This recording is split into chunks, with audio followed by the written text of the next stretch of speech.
মানব ইতিহাসের এক ভয়ঙ্কর অধ্যায় শেষ হল। ইয়াজুজ ও মাজুজ ধ্বংস হয়ে গেছে।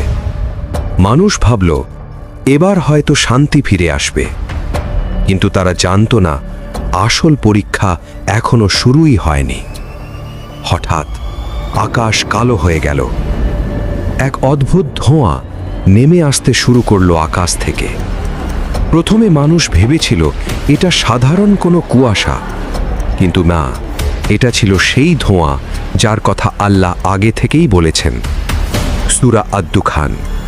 তুমি অপেক্ষা করো সেই দিনের জন্য যেদিন আকাশ স্পষ্ট ধোঁয়া নিয়ে আসবে। সেই ধোঁয়া মানুষের চোখ ঢেকে দিল, শ্বাস নিতে কষ্ট হতে লাগলো। শহর থেকে শহরে ছড়িয়ে পড়ল আতঙ্ক।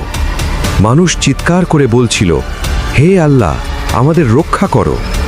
কিন্তু এই ধোঁয়া শুধু শহর না, পুরো পৃথিবীকে গ্রাস করে ফেলল। প্রতিটি হৃদয়ে ভয়, প্রতিটি চোখে অন্ধকার।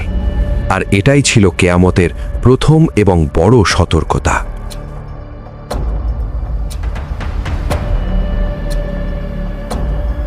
তারপর আল্লাহর হুকুমে সেই ধোঁয়া সরে গেল। মানুষ আবার স্বস্তির নিঃশ্বাস ফেলল। কিন্তু আল্লাহ আরেকটি ভয়ঙ্কর নিদর্শন প্রস্তুত করে রেখেছিলেন। হঠাৎ একদিন সূর্য আর পূর্ব দিক থেকে উঠল না। মানুষ হতভম্ব হয়ে গেল। দিন থেমে গেল, রাত দীর্ঘ হতে লাগল।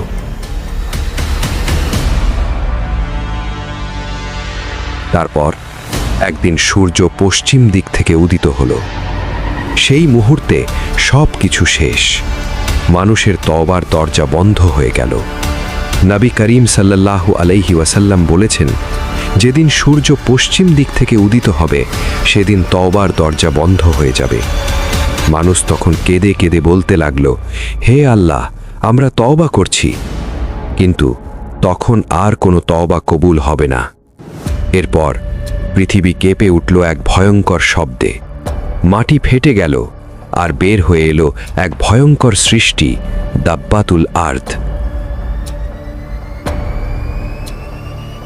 সে এসে মানুষের সাথে কথা বলবে, আর তার হাতে থাকবে হযরত মূসা আলাইহিসসালামের লাঠি ও হযরত সুলাইমান আলাইহিসসালামের আংটি।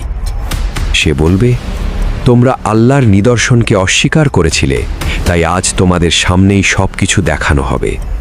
মানুষ পালাতে লাগলো, কিন্তু কেউই তার হাত থেকে বাঁচতে পারল না। সে মানুষের মুখে চিহ্ন বসিয়ে দিল। যারা ঈমানদার তাদের মুখ উজ্জ্বল, আর যারা অস্বীকারী তাদের মুখ অন্ধকার। সেদিন মানুষ একে অপরকে চিনে ফেলবে, কে হবে জান্নাতি আর কে হবে জাহান্নামী। তারপর একটির পর একটি বিপর্যয়। ভূমিধস শুরু হবে, প্রথমে পূর্বে, তারপর পশ্চিমে, তারপর আরব ভূমিতে। নবী সাল্লাল্লাহু আলাইহি ওয়াসাল্লাম আগেই সতর্ক করেছিলেন এই তিনটি বড় ধস সম্পর্কে। মানুষ তখন বুঝতে পারল কিয়ামত খুব কাছেই। হঠাৎ ইয়েমেন থেকে এক ভয়ঙ্কর আগুন জ্বলে উঠল, আর সেই আগুন মানুষকে তাড়িয়ে নিয়ে যাবে একত্রিত হওয়ার স্থানে। কোথাও পালানোর পথ নেই, কোথাও লুকানোর সুযোগ নেই, শুধু হিসাবের অপেক্ষা। আর তারপর সবচেয়ে ভয়ঙ্কর মুহূর্ত। ফুঁ দেওয়া হলো শিঙায়। যখন ইসরাফিল আলাইহিসসালামকে দিয়ে শিঙায় ফুঁ দেওয়ানো হবে, তখন কারো সাথে কারো সম্পর্ক থাকবে না। সূরা আল মুমিনুন আয়াত 101। এক মুহূর্তে সব শেষ। পৃথিবী ধ্বংস, আকাশ ভেঙে পড়ল। তখন সমগ্র পৃথিবী থাকবে আল্লাহর মুঠোয়। সূরা আজ-জুমার আয়াত 67। মানুষ দাঁড়িয়ে থাকবে আল্লাহর সামনে। সেদিন যাদের আমল ভারী হবে তারা সফল, আর যাদের আমল হালকা তারা চিরদিনের জন্য ক্ষতিগ্রস্ত। জাহান্নাম তাদের জন্য অপেক্ষা করছে। শেষে একটাই প্রশ্ন, তুমি কি প্রস্তুত? কারণ এই গল্প কোনো কল্পনা নয়, এটা আসবে, নিশ্চিতভাবেই আসবে। সবাইকে ধন্যবাদ।